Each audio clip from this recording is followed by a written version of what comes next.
ये सब कुछ हटाओ यहाँ से और तुम सब हटो मेरे रास्ते से। ऐसा कहकर अरमान गुस्से से आगे बढ़ने लगा। तभी दादाजी पीछे से प्यार से बोले, अरे बेटा, अगर बच्चे जिद कर रहे हैं तो करने दो उन्हें भी अपने मन की। अगर वो अपनी भाभी का स्वागत करना चाहते हैं तो करने दो ना, क्यों उन्हें रोक टोक रहे हो?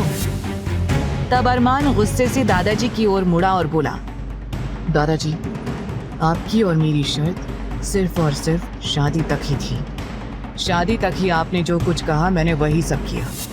लेकिन अब क्योंकि शादी हो चुकी है और आपकी सो कॉल्ड बहू घर में आ चुकी है, तो अब आपकी किसी तरह की कोई भी फरमाइश मानने या सुनने का मेरा कोई इरादा नहीं है।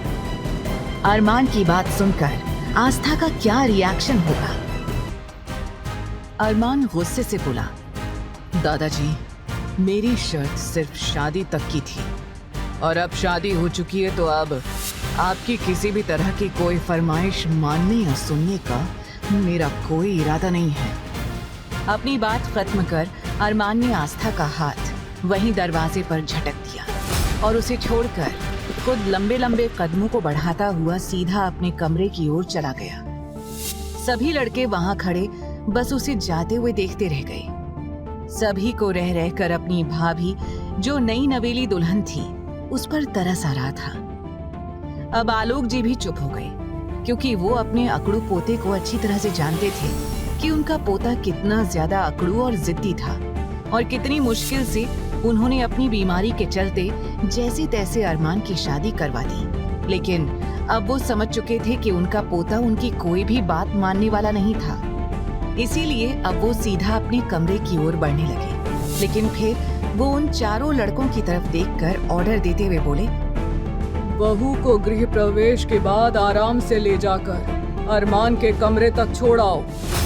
ये कहकर दादाजी वहां से चले गए। अब आस्था के गृह प्रवेश की सारी जिम्मेदारी उन चारों को मिल चुकी थी। आस्था दरवाजे पर खड़ी हुई अपनी उंगलियों को मरोड़ने लगी, क्योंकि उसे समझ में नहीं आ रहा था कि वहां आखिरकार हो क्या रहा था, क्योंकि वो किसी को देख नहीं पा रही थी। और अभी कुछ देर पहले अरमान का गुस्से में दादाजी को पलटकर जवाब देना सुनकर आस्था के मन में अरमान की एक जिद्दी, गुस्सैल और अकड़ू की छवि बननी शुरू हो गई थी। अरे यार, अब क्या करें? अरमान ऐसे कैसे चला गया? अब भाभी का क्या बेचारी ऐसे ही खड़ी रहेंगी? तभी आहान थोड़ा सा आगे आया और प्यार से बोला, भाभी देखो, अब यहाँ पर कोई नहीं है। ना तो यहाँ आपका पति है और ना ही आपके दादा ससुर हैं। तो अब आप अपना ये लंबा सा घूंघट हटा सकती हो। आकाश ने भी जल्दी से कहा, हाँ भाभी, आप अपने आप को इस भारी भरकम घूंघट से आजाद कर सकती हो। आस्था को समझ में नहीं आ रहा था कि वो क्या करे। वो मन ही मन बोली, मामी जी ने घूंघट उठाने से मना किया था, तो फिर ये लड़के मुझे घूंघट उठाने को क्यों कह रहे हैं? वैसे भी आस्था जिस गांव से थी, उस गांव में लड़कियों का किसी लड़के से बात करना भी बहुत बड़ा जुर्म माना जाता था। और यहाँ तो चार लड़के उसकी आंखों के सामने खड़े थे, जो उसे अपना घूंघट उठाने के लिए कह रहे थे। अब तो आस्था की हालत और भी ज्यादा खराब हो गई। तब अचानक आहान आगे बढ़ा और बोला, भाभी देखिए, वैसे तो ये घूंघट उठाने की रस्म का काम भैया को करना चाहिए, लेकिन हम क्या करें? भैया तो इस वक्त यहाँ है ही नहीं। तो अगर आप इजाजत दें तो क्या ये काम हम कर दें? ध्रुव ने उसे डांटते हुए कहा, तू क्या बेशर्मी भरी बातें कर रहा है भाभी से? ये हक सिर्फ और सिर्फ भाई का है और ये हक हम भैया से नहीं छीन सकते हैं, समझा तू? और पगले, थोड़ा सा सोच समझ कर बोल। ये भाभी है, हमारी भाभी। तू इस तरह से भाभी के बारे में बकवास नहीं कर सकता है। आहान उदास हो गया और बोला, यार तू भाभी के सामने मेरा कचरा क्यों कर रहा है? उन्हें क्या लगेगा कि उनका देवर एक नंबर का लड़की बाज है, छिछोरा है। तुझे मेरे बारे में ऐसी बातें नहीं करनी चाहिए। ध्रुव ने हंसते हुए कहा, अभी फिलहाल दादाजी ने हमें जो काम दिया है वो करते हैं। हमें भाभी को भाई के कमरे तक पहुंचाना है। अब मेरी प्यारी भाभी, आप अपने दाएं पैर से इस कलश को गिरा दीजिए और अंदर आ जाइए। आस्था ने हल्का सा घूंघट जैसे ही हटाया, उसे नीचे उसके पैरों के पास एक कलश दिखाई दिया। पहले तो वो सोचती रही कि वो उनकी बात माने या ना माने, लेकिन वो इस तरह से पूरी रात घर के बाहर भी खड़ी नहीं रह सकती थी। इसीलिए उसने जल्दी से अपने दाएं पैर के अंगूठे से उस कलश को गिरा दिया, क्योंकि वो भी जल्द से जल्द इस सिचुएशन से निकलना चाहती थी। वैसे भी ये शादी का जोड़ा इतना ज्यादा भारी था कि उसे अब सांस लेने में भी परेशानी होने लगी थी। और फिर यहाँ तो आस्था की मुश्किलें कम होने का नाम ही नहीं ले रही थी। उसे चारों तरफ सिर्फ आदमी ही नजर आ रहे थे, कोई भी औरत उसे दिखाई नहीं दे रही थी। इसीलिए उसे अब काफी ज्यादा डर लगने लगा। जैसे ही आस्था ने वो कलश गिराया तो चारों ओर से तालियां बजने लगी। ध्रुव सीटी मारते हुए बोला, वाह भाभी, आपने तो कमाल ही कर दिया। आपने बिल्कुल परफेक्टली कलश गिराया है, ऐसे ही हमने टीवी में भी देखा था। ध्रुव की बात सुनकर ना चाहते हुए भी आस्था के होठों पर हल्की सी मुस्कुराहट आ गई। तभी सुमित और आकाश दोनों आगे आए और बोले, भाभी, आप इन दोनों की बकवास छोड़िए, आप आइए, हम आपको भाई के कमरे तक लेकर चलते हैं। आस्था का दिल जोरों से धड़कने लगा, क्योंकि अभी तक उसने अरमान को देखा भी नहीं था। और अरमान की बातों से ये साफ पता चल रहा था कि अरमान इस शादी से खुश नहीं था। इसीलिए आस्था उस कमरे में जाना तो नहीं चाहती थी, लेकिन फिलहाल वो इन लोगों को मना कैसे करे उसे समझ में नहीं आ रहा था, क्योंकि ये सारे ही लोग उसके लिए अजनबी थे। आस्था ने अपनी गर्दन हाँ में हिला दी। ये देखकर चारों अलग अलग तरह की शक्ल बनाने लगे। आहान धीमी आवाज में बोला, हम तो समझ रहे थे कि हमारी भाभी काफी ज्यादा शर्मीली किस्म की है, लेकिन भाभी तो भाई के कमरे में जाने के लिए बेचैन हो रही हैं। देखा अभी कैसे भाभी ने हाँ कह दिया है।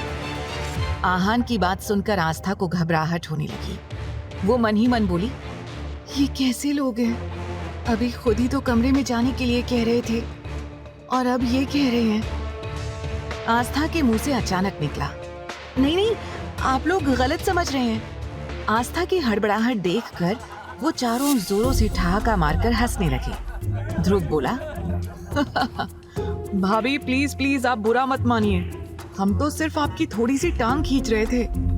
अच्छा आप आइए, वैसे भी इतने दिनों से आप शादी के फंक्शंस में बिजी होंगी और काफी ज्यादा थक गई होंगी। आप चलिए और जाकर आराम कीजिए। ऐसा कहकर उन लोगों ने आस्था को अंदर आने के लिए रास्ता दिया। अपना कदम आगे बढ़ाने से पहले आस्था ने हिम्मत करते हुए कहा, क्या आप लोग मुझे किसी दूसरे कमरे में नहीं छोड़ सकते? आस्था ने ये बात इतने प्यार से कही थी कि वो चारों एक दूसरे की शक्ल देखने लगे। और तभी सुमित आस्था को समझाते हुए बोला, भाभी, आपकी शादी अरमान सिंघानिया से हुई है। अगर आप इस तरह से दूसरे कमरे में जाने की बात करेंगी तो वो हम चारों को गोली से उड़ा देगा। और अभी फिलहाल हमारा इरादा बिल्कुल भी मरने का नहीं है, क्योंकि अभी तो हम छोटे से बच्चे हैं और अभी तो हमने शादी भी नहीं की है, फर्स्ट किस भी नहीं किया है, कुछ भी नहीं किया है जिंदगी में। इसीलिए अभी आपको भाई के कमरे में ही जाना होगा भाभी।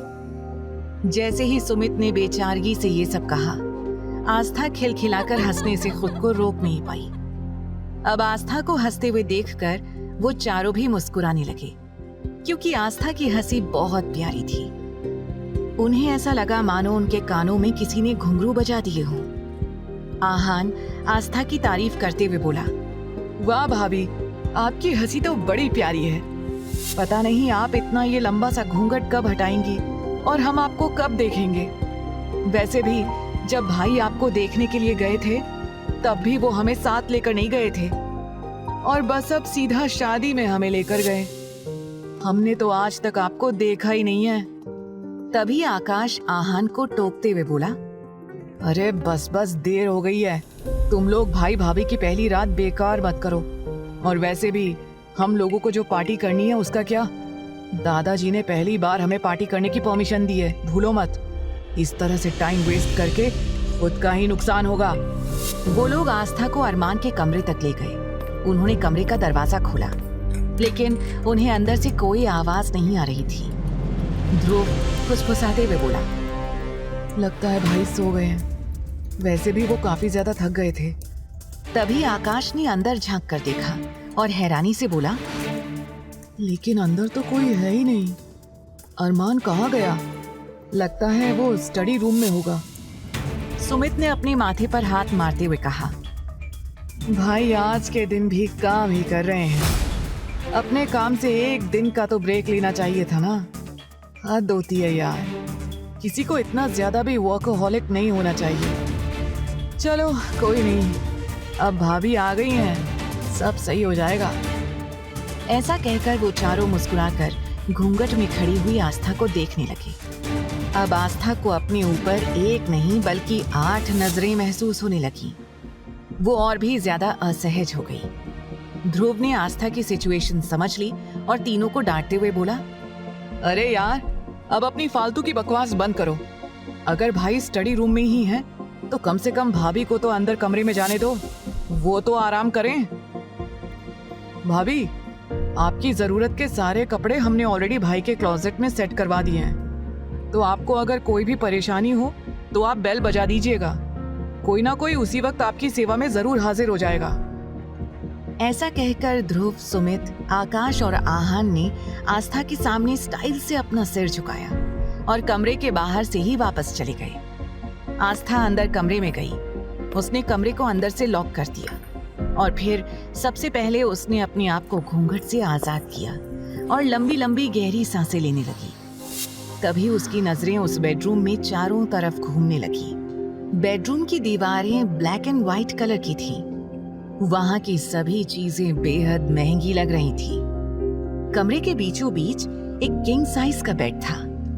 इतनी महंगी महंगी चीजें देखकर आस्था की आंखें हैरानी से बड़ी हो गईं। बेड के ठीक सामने एक मिरर था। आस्था डरते हुए मिरर के सामने जाकर खड़ी हो गई। जैसे ही उसने मिरर में खुद को देखा तो वो शॉक्ड रह गई। ये मेरी आंखें क्यों सूजी हुई हैं? मेरी नाक इतनी लाल हो गई है। थोड़ी देर तक वो खुद को मिरर में निहारती रही। तभी जैसे उसे होश आया, ये मैं क्या कर रही हूँ? मैं इस वक्त किसी और के कमरे में हूँ और अकेली भी। मैं इस तरह से बेवकूफ बनकर एक जगह खड़ी नहीं रह सकती। तभी आस्था के कानों में उसके देवरों की बात गूंज उठी कि क्लोजेट में उसके कपड़े रखे हुए थे। उसने क्लोजेट खोला। वो बिल्कुल हैरान हो गई।